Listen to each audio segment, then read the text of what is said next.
सबसे पहले आपके पास यहाँ पे साइक्लिक सेक्शन आपको देखने को मिल रहा है। साइक्लिक सेक्शन में अगर हम बात करें तो यहाँ पे पहला प्रश्न आपके पास क्या देखने को मिलता है? विद्युत कारीगर, यांत्रिक और यंत्र प्रचारक जैसे व्यवसायों के लिए किसकी आवश्यकता होती है? The occupation like electrician, mechanic, machine operator required. तो इसके लिए आपको मोटर स्किल चाहिए। ऑप्शन जो यहाँ पे सी है बिल्कुल आपके पास आंसर की के अकॉर्डिंग आपको मैं बताने वाला हूँ। फाइनल आंसर की के according option C is right answer. अगला प्रश्न देखेंगे। अगला प्रश्न आपके पास क्या है? निम्नलिखित में से कौन सा कथन है कि रचनावादी कक्षा के लिए इसमें से कौन सा सही नहीं है? Which of the following statement is not true for a constructive classroom? Option आपके पास ऑन योर स्क्रीन दिए गए हैं। तो यहाँ पे अगर आप ऑप्शन देखिए, option B is the right answer. The teacher transmits the knowledge. शिक्षक ज्ञान का संचार करता है। ये कथन आपके पास रचनावादी कक्षा के लिए सही नहीं है। तो option B is a right answer. Next, किसने कहा है कि अधिगम आदतों, ज्ञान और अभिवृत्तियों का अर्जन है? Who said learning is the acquisition of habits, knowledge and attitude? ये एक स्टेटमेंट थी आपके पास डायरेक्ट। तो ये किसकी थी? Crow and crow. Option B is a right answer. Next आपके पास यहाँ पे देख लेंगे। अगला प्रश्न आपके पास है, निम्नलिखित में से कौन सा कथन है अवधान के विषय से में सत्य नहीं है? Which of the following statement is not true about attention? Option आपके पास दिए गए हैं। आपके पास ऑप्शन ए, बी, सी या फिर डी, कौन सा इसमें से राइट होगा? तो ऑप्शन डी अगर आप देखिए, अटेंशन इज स्टेबल, अवधान स्थिर होता है। अवधान के विषय में ये सत्य नहीं है। अटेंशन के विषय में आपके पास ये सत्य नहीं है। नेक्स्ट आपके पास है, अधिगम के सिद्धांत को विकसित करने के लिए किसने अपने प्रयोगों में पहली पेटी का प्रयोग किया था? Who used puzzle box in his experiment for developing a theory of learning? तो इसमें तो बताने की जरूरत नहीं है। पजल बॉक्स आपके पास एक गेट के लिए लिया गया था, जो कि थोंडाई की आपके पास जो थ्योरी देखने को मिलती है। Option B is a right answer.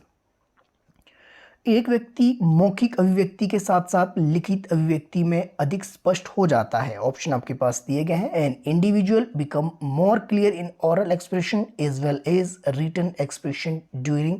तो किसके समय की बात है? ऑप्शन आपके पास यहाँ पे दिए गए हैं। तो ये आपके पास एडोलसेंस की बात है। तो एडोलसेंस में आपके पास क्या हो जाता है? An individual become more clear in oral expression as well as written expression during adolescence stage. Option D is a right answer. Next question आपके पास देख लेंगे। भाटिया बैटरी क्रियात्मक बुद्धि परीक्षण में शामिल है। Bhatia battery of performance test of intelligence consist of. आपके पास ऑप्शन दिए गए हैं। भाटिया बैटरी आपके पास कहाँ रहेगी? 5 सब टेस्ट में रहेगी, यानी कि ऑप्शन आपके पास जो सी दिया था ये निसंदेह आपके पास यहाँ पे सही है। ये फाइनल आंसर की अकॉर्डिंग हम चल रहे हैं। अगला प्रश्न आपके पास है, स्मृति में जो भी संचित किया जाता है उसकी पुनर्प्राप्ति को कहा जाता है? The retrieval of what has been stored in memory is called. तो आपके क्या कहा जाएगा? ऑप्शन आपके पास फर्स्ट, रिकॉल। नेक्स्ट आपके पास है, हिंदी सीखने में अधिगमकर्ता को पंजाबी सीखने में मदद मिल सकती है। यह उदाहरण किसका है? लर्निंग हिंदी में help learner learn Punjabi, it is an example of. ये एग्जाम्पल किसका है? ये positive transfer of learning. Option जो फर्स्ट आपके पास दिया था धनात्मक स्थानांतरण is a right answer. Next question on your screen, question number 10। Question number 10 is filling the blanks is not a branch of applied psychology, यानी कि व्यवहारात्मक मनोविज्ञान किसमें से शाखा कौन सी नहीं है? क्वेश्चन नंबर 10 में ऑप्शन आपके पास यहाँ पे दिए गए हैं।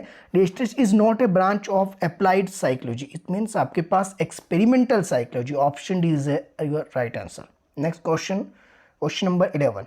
एडजस्टमेंट इज रिलेटेड टू, समायोजन संबंधित है, किससे संबंधित है ये आपने बताना है। Adjustment is related to social development. Option B is a right answer.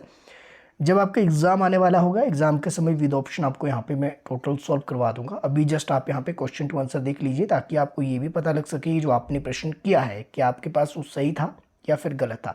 Provisional answer की में कौन से क्वेश्चन गलत थे, बाद में उसको यहाँ पे सही किया गया है। जो आपके पास त्रुटियाँ रही थी उसके अकॉर्डिंग आप यहाँ पे चेक कर सकते हैं। आगे चलेंगे, आपके पास प्रश्न आपके पास नेक्स्ट देखने को मिलेगा। किसी विशेष प्रकार की गतिविधियों में व्यक्ति की संभावित क्षमता को किस रूप में जाना जाता है? A person potential ability in an activity of a specialized kind is known as। तो किस रूप में इसको जाना जाएगा? इसे कहा जाता है अभिक्षमता या aptitude. Option B is a right answer. Next question आपके पास देख लेंगे। व्यक्ति के विकास में निम्नलिखित में से किसकी महत्वपूर्ण भूमिका है? Which of the following has an important role in an individual development. Option आपके पास दिए गए हैं। Option C is a right answer. बहुत आपके पास हेरिडिटी एंड एनवायरनमेंट आपके पास यहाँ पे राइट आंसर हो जाएगा। नेक्स्ट चलेंगे, आपके पास क्वेश्चन आपके पास है, एक शिक्षक अपनी कक्षा में छात्रों के बीच प्रेरणा को बढ़ा सकता है। A teacher can enhance motivation among the students in his class through all of the above. Praise and reward द्वारा, use of suitable teaching methods. आपके पास ये सारे ऑप्शन सही है, तो यानी कि ऑप्शन डी जो आपके पास दिया गया था निस्संदेह all of the above is a right answer. Next चलेंगे, नेक्स्ट आपके पास जो क्वेश्चन देखने को मिलेगा ये आपके पास है, किसने कहा मनोविज्ञान मानव व्यवहार का विज्ञान है।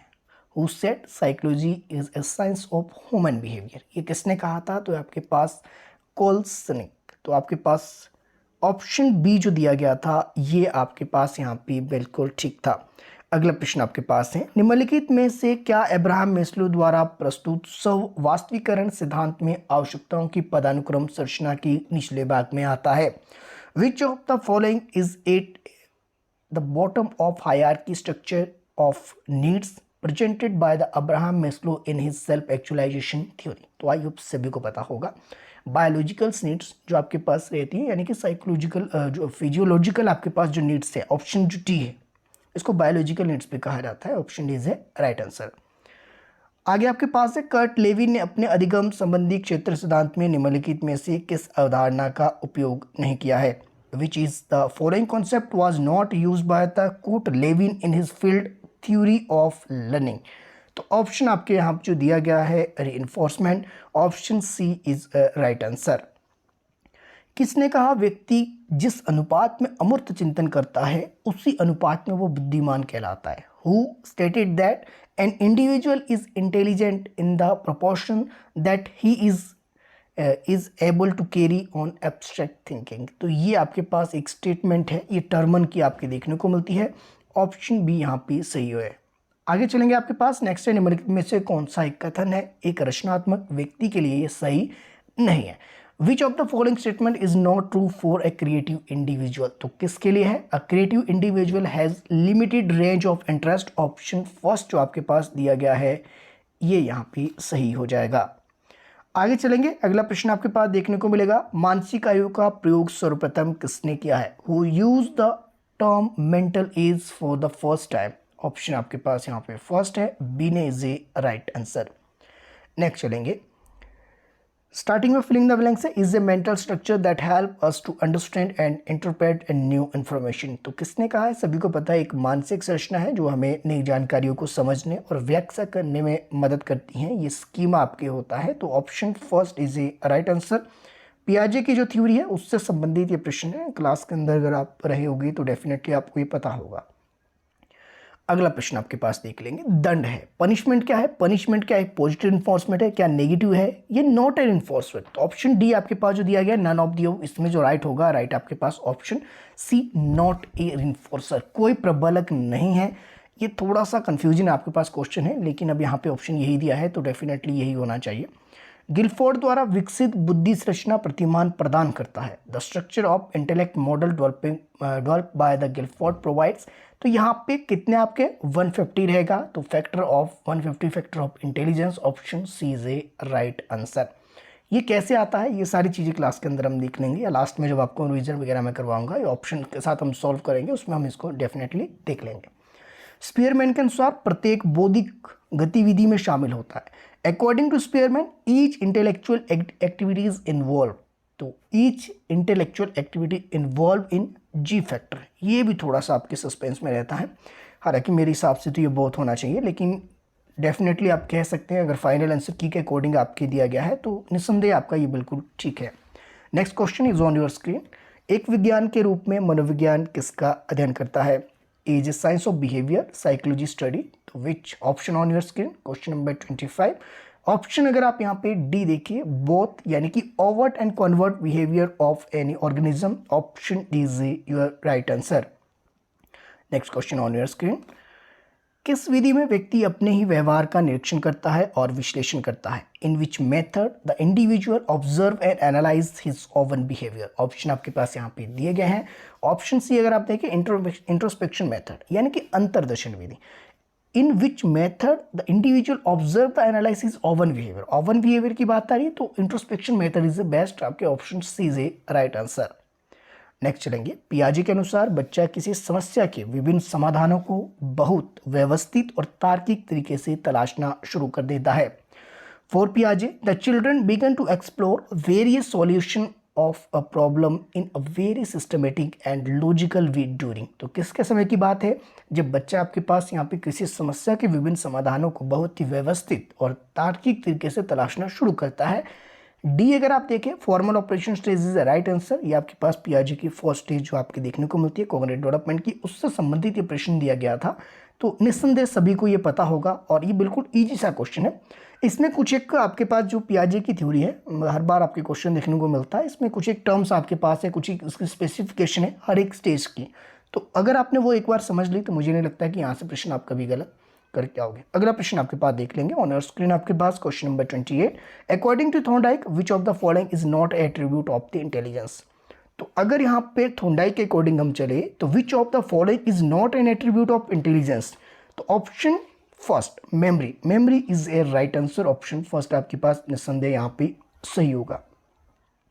Next question, the correlation between retention and learning. Retention and learning के बीच जो कोरिलेशन होता है क्या है, पॉजिटिव रहेगा, नेगेटिव रहेगा, जीरो रहेगा या वीक रहेगा। तो जब भी आपके पास रिटेंशन एंड लर्निंग की बात आएगी, इनके बीच जो संबंध है, रिलेशन जो आपके पास देखने को मिलेगा, ये पॉजिटिव देखने को मिलेगा। ऑप्शन बी आपके पास इज ए राइट आंसर।